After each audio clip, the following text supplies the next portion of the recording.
Hey everyone, so today, I know this is horrible lighting, but today I just wanted to talk about blanks and what I think contribute to looseness in blanks.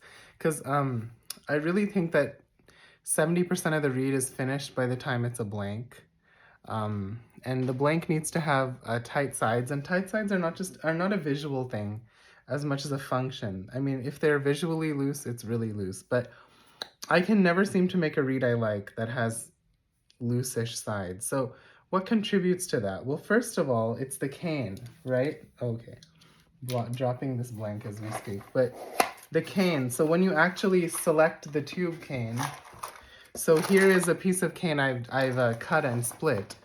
And so when I've actually, just making sure that it is truly not showing light, when holding it up to a nice light, that it's not showing light in the center of the piece of cane. It can come up a little on the ends, so long as it won't snap out of your gouger. But it needs to not show light in the middle of the piece of cane, you know, on the bark side down. It shouldn't show light at the bottom. That is number one. And you have to be really picky. So what I do is actually I take a piece of tube cane and let me see, let me get a piece of tube cane here. Oh, okay. So I'll take, where's that geese cane? Okay, I'll show you what I do though. On even a one that's already been cut. So this has already been cut, but you can see that on this piece of cane that I've cut, I've marked 2 dots.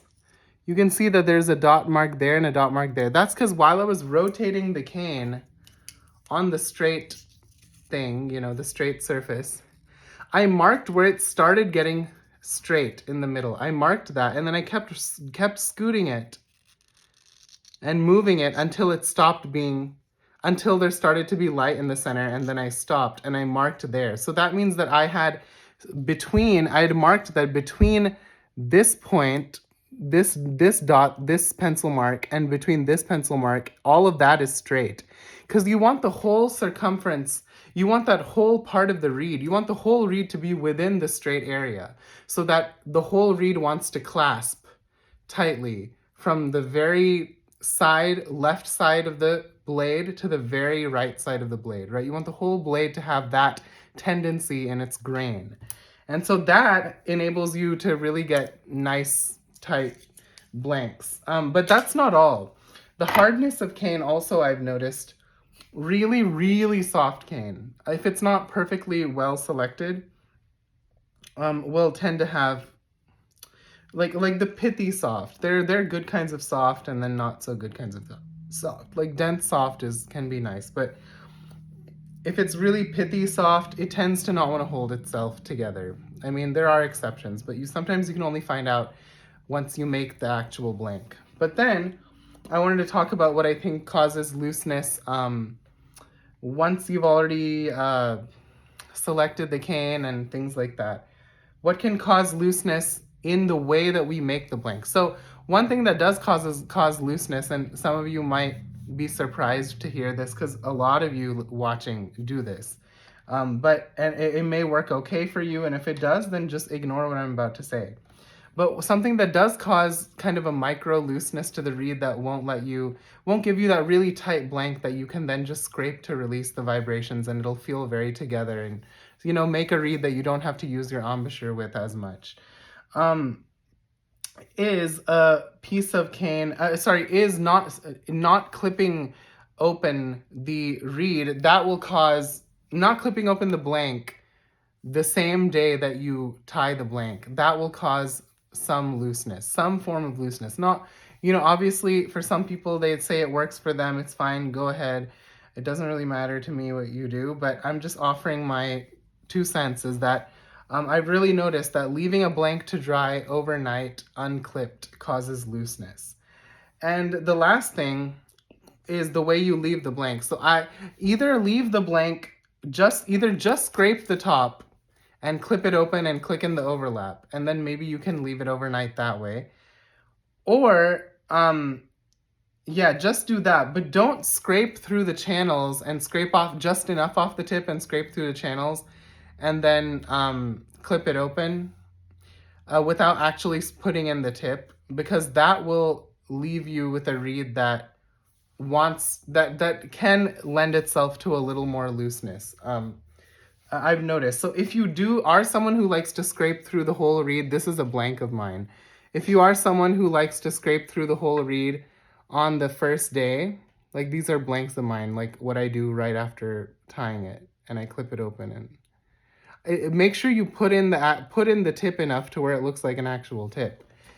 Because then the way that reed dries, it should dry in such a way that it doesn't feel heavy at the top and want to kind of be looser up there. You want to encourage the grains in a certain way. So if you do like to scrape a bunch, either just, get it to a point where, it's not playable.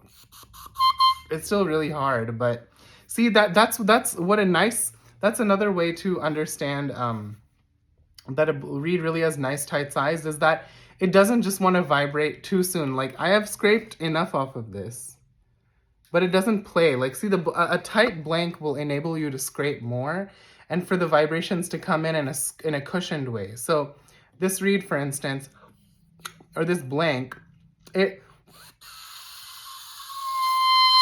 you hear that cushion? It doesn't just want to go, the whole reed doesn't want to just start vibrating on its own. Like, if this were a loose blank and I'd scraped this much, then the reed would have probably been vibrating more, which when we're not knowledgeable about reeds, we might think, oh, that's good. That really wants to vibrate easily. But usually the really good reeds are the ones that require you to scrape more to get it vibrating. But they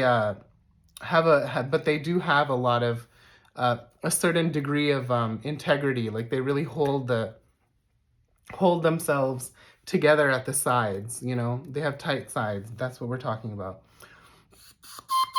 So I like that. It feels firm and together, tight almost on the sides. Same thing with this one. So I'll scrape it now to get it vibrating and to actually finish it today. But yesterday I didn't feel like doing that. And I don't like to finish reeds in one day.